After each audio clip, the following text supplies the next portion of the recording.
Les consommateurs d'aujourd'hui sont de plus en plus conscients que leurs choix de consommation ont des conséquences sur le monde qui les entoure,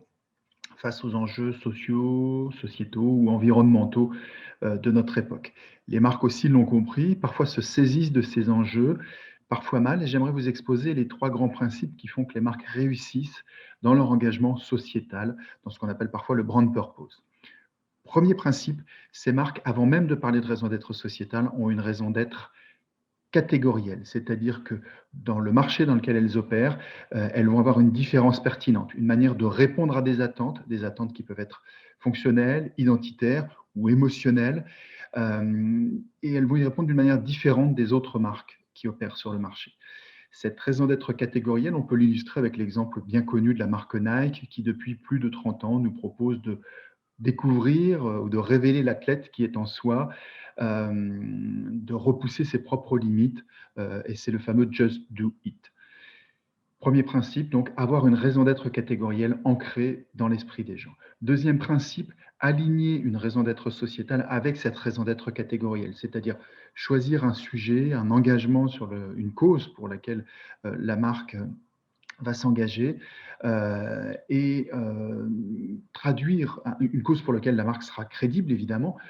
et traduire ensuite dans les actions de la marque son engagement en faveur de cette cause. Là encore, si j'illustre avec l'exemple de Nike, c'est ce qu'ils ont fait il y a un peu plus de 2 ans maintenant avec le lancement de la campagne Believe in Something avec Colin Kaepernick, qui était bien connu à l'époque pour s'agenouiller lors de l'hymne américain au début des matchs de football, en protestation contre les violences policières et le racisme, et le soutien indéfectible de la marque Nike envers cet athlète,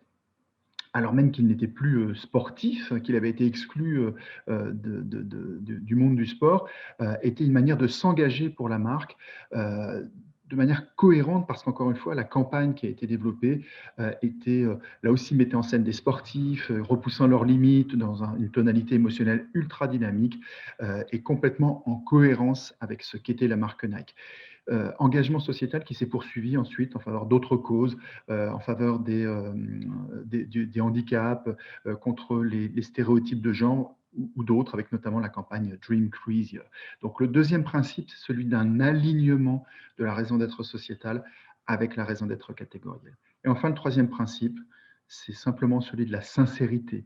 La raison d'être de la marque, elle doit se traduire par des actions concrètes, tangibles. L'exemple de Nike nous a montré à quel point ils sont restés accrochés à leur soutien. Ils n'ont pas fait machine arrière, même face aux protestations assez nombreuses qui ont eu lieu dans un premier temps. Et cette sincérité de la démarche de la marque est évidemment essentielle pour la réussite de la raison d'être sociétale. Voilà les trois grands principes de la raison d'être sociétale que je voulais vous exposer aujourd'hui et que nous aurons plaisir à développer avec vous pour comprendre les enjeux de votre marque sur votre marché.